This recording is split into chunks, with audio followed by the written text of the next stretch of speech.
নমস্কার, আপনাদের সকলকে স্বাগত জানাই 99 নিউজ বাংলায়। আমি আপনাদের সাথে অপর্ণা। আর নজর রাখবো আজকের গুরুত্বপূর্ণ খবরের দিকে। পিকআপ ভ্যানের ধাক্কায় মৃত্যু বাইক চালকের। ঘটনাকে ঘিরে ধুন্ধুমার পরিস্থিতি নিয়ামতপুরে। পিকআপ ভ্যানের ধাক্কায় মৃত্যু বাইক চালকের। ঘটনার প্রতিবাদে পথ অবরোধ স্থানীয় বাসিন্দাদের। ঘটনাস্থলে ইতিমধ্যেই নিয়ামতপুর ফাঁড়ির পুলিশ। আবারও আপনাদের জানিয়ে রাখি, পিকআপ ভ্যানের ধাক্কায় মৃত্যু বাইক চালকের। ঘটনার প্রতিবাদে পথ অবরোধ স্থানীয় বাসিন্দাদের। ঘটনাস্থলে ইতিমধ্যেই পৌঁছেছে নিয়ামতপুর ফাঁড়ির পুলিশ। ঘটনাকে ঘিরে ধুন্ধুমার পরিস্থিতি নিয়ামতপুরে।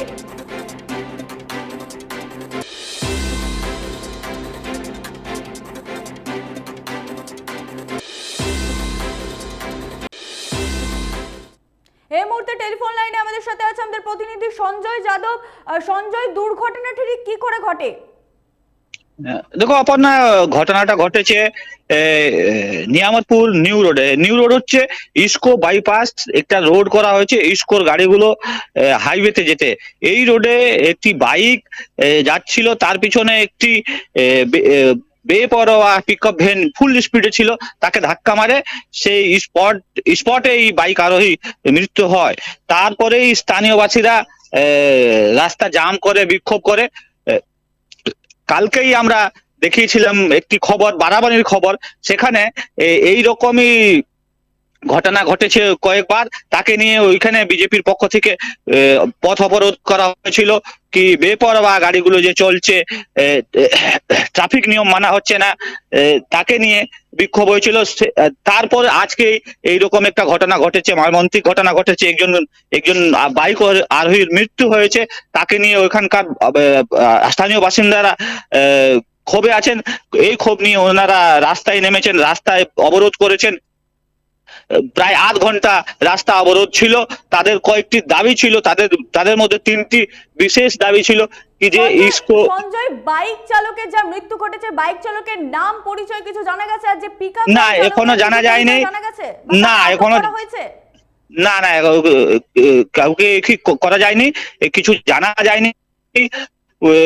সঙ্গে সঙ্গে পুলিশ ওকে উঠিয়ে জেলা হাসপাতাল নিয়ে যায়। খুব তাড়াতাড়ি বডিটা উঠিয়ে নেওয়া হয় ওখান থেকে, জেলা হাসপাতালে পৌঁছানো হয়েছে।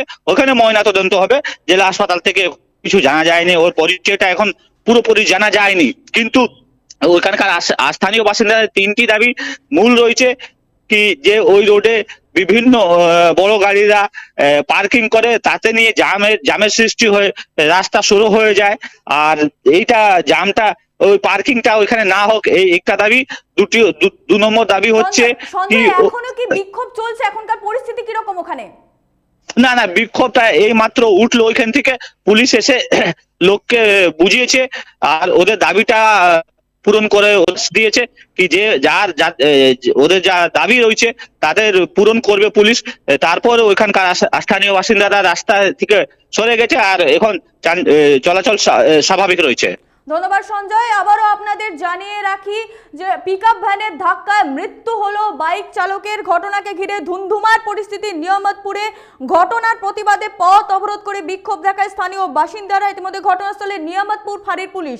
এ বিষয়ে স্থানীয় বাসিন্দারা কি বলেছে তার বক্তব্য আমরা শুনে নেব। অ্যাক্সিডেন্ট হয়েছে, স্পট ডেড। অ্যাক্সিডেন্টটা এই বড় বড় গাড়িগুলোর জন্য সকাল 6টা থেকে রাত 10টা অবধি আমরা বলছি নো এন্ট্রি থাকা। পুলিশ প্রশাসন পয়সা খায় আর রেখে দেয়। স্পট ডেড হয়েছে কদিন আগে, এখানে একটা হলো। তো পুলিশের কোনো এতে ভূমিকা নেই। ডেলি আসছে, ডেড বডি উঠাচ্ছে, চলে যাচ্ছে। ঘটনা হচ্ছে আমাদের ইসকো বাইপাস যে রোড নিয়ামতপুরের উপরে, সেই রোডে একটা পিকআপ একটা ফেরিওয়ালা, সেই ফেরিওয়ালাকে যে অ্যাক্সিডেন্ট মানে ধাক্কা মারে। ধাক্কা মারার সঙ্গে সঙ্গে এত জোরে ধাক্কা মারে, স্পট ডেথ হয়ে যায়। যে রাস্তা দখল করি এবং আমাদের যে 3 দফা দাবি, সেই 3 দফা দাবি হচ্ছে যে পুলিশের কাছে রাখি। এক হচ্ছে আমাদের এখানে যে অবৈধ পার্কিং, বড় বড় হচ্ছে যে ডাম্পার, বড় বড় 16 চাকা গাড়ির যে পার্কিং, সেই পার্কিং খুলতে হবে।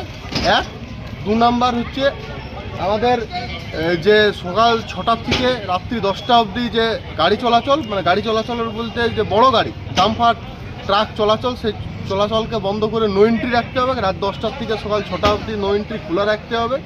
আর 3 নাম্বার 3 নাম্বার আমরা রাখি যে আমাদের যাতে গ্রামের এই মোড়টাতে আর এই রাস্তাটার মোড়টাতে যাতে একটা ব্যারিকেডের ব্যবস্থা করা যায়। এই 3 দফা দাবিকে নিয়ে আমরা হচ্ছে যে রোড অবরোধ করি। যেমনটা স্থানীয় বাসিন্দারা জানাচ্ছে, পিকআপ ভ্যানের ধাক্কায় মৃত্যু হয় বাইক চালকের। ঘটনাকে ঘিরে সাময়িকভাবে পথ অবরোধ করে বিক্ষোভ দেখায় স্থানীয় বাসিন্দারা। ট্রাফিক পুলিশের ওপর নিরাপত্তার অভিযোগ তুলে তারা বিক্ষোভ দেখায়, কিন্তু পরবর্তীকালে ঘটনাস্থলে পুলিশের আশ্বাসে বিক্ষোভটি উঠে যায় এবং পরিস্থিতি নিয়ন্ত্রণে আসে।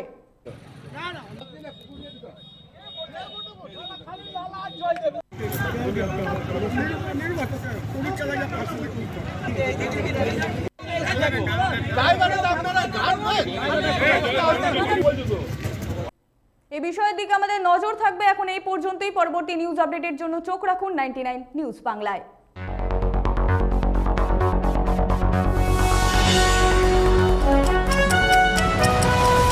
আপনারা দেখছেন 99 নিউজ বাংলা।